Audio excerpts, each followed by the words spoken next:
Friends, இன்றைக்கி நம்ம என்ன பார்க்க போகிறோம்னா தேங்காய் பால் சாதம் எப்படி செய்கிறதுன்னு பார்க்க போகிறோம். அதுக்கு தேவையான இன்க்ரீடியன்ஸ்லாம் ஒன்றா எடுத்து வச்சுருக்கேன்.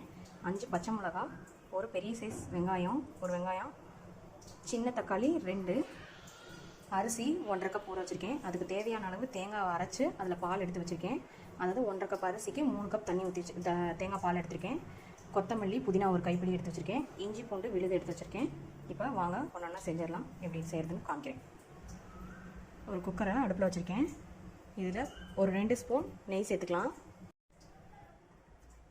2 டீஸ்பூன் நெய் சேர்த்துக்கலாம்.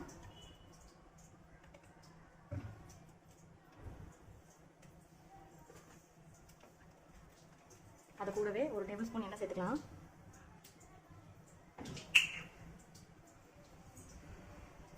எண்ணெய் காஞ்சதும் ஒரு பட்டை, ஒரு பிரிஞ்சி இலை, 4 கிராம்பு சேர்த்துக்கலாம்.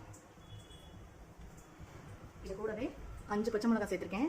மிளகாத்தூள் போட மாட்டோம், இதுதான் அதோட காரமே. நல்லா பொரிஞ்சிருச்சு.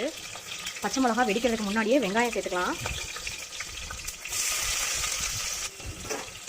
வெங்காயம் நல்லா பொன்னிறமாக வதங்கணும்.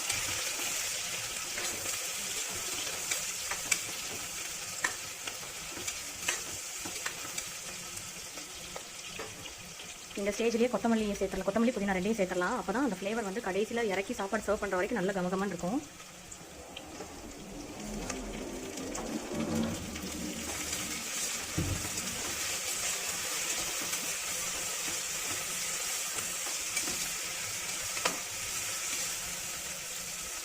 இப்போ கொஞ்சமாக இஞ்சி பூண்டு விழுது சேர்த்துக்கலாம்.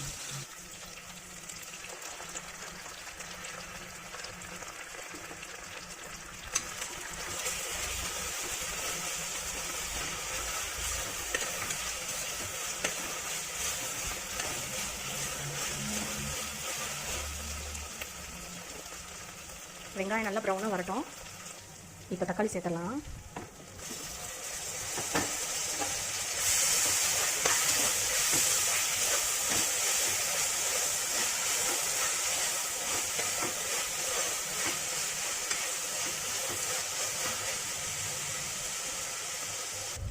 இப்போ பொடி ஐட்டம் சேர்த்துலாம். 2 ஸ்பூன் மல்லித்தூள் மட்டும் சேர்க்குறேன். அப்புறம் சோம்புத்தூள் 1/4 டீஸ்பூன். சோம்புத்தூள் 1/4 டீஸ்பூன். உப்பு தேவையான அளவு.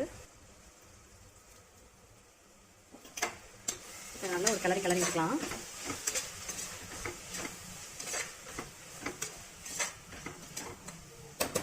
இப்போ நம்ம எடுத்து வச்சுருக்க தேங்காய் பாலை ஆட் பண்ணிக்கலாம். நான் 1.5 கப் அரிசிக்கு 3 கப் தேங்காய் பால் எடுத்து வச்சுருக்கேன். அதை இதில் சேர்த்துடலாம்.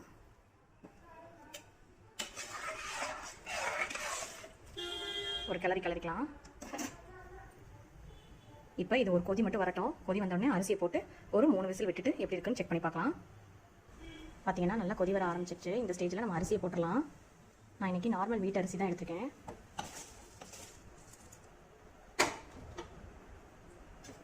நல்லா ஒரு கிண்டி விட்டுக்கலாம். இந்த ஸ்டேஜில் உப்பு தேவையான அளவு இருக்கான்னு பார்த்துட்டு செக் பண்ணிவிட்டு உங்களுக்கு தேவையான அளவு போட்டுக்கோங்க. இப்போ குக்கர் விசில் போட்டாச்சு. இதில் ஒரு 3 விசில் விட்டு இறக்கிட்டு எப்படி இருக்குன்றதை காமிக்கிறேன். பார்த்தீங்கன்னா விசில் நல்லா அடங்கிருச்சு. இப்போ எப்படி இருக்குன்னு பார்க்கலாம்.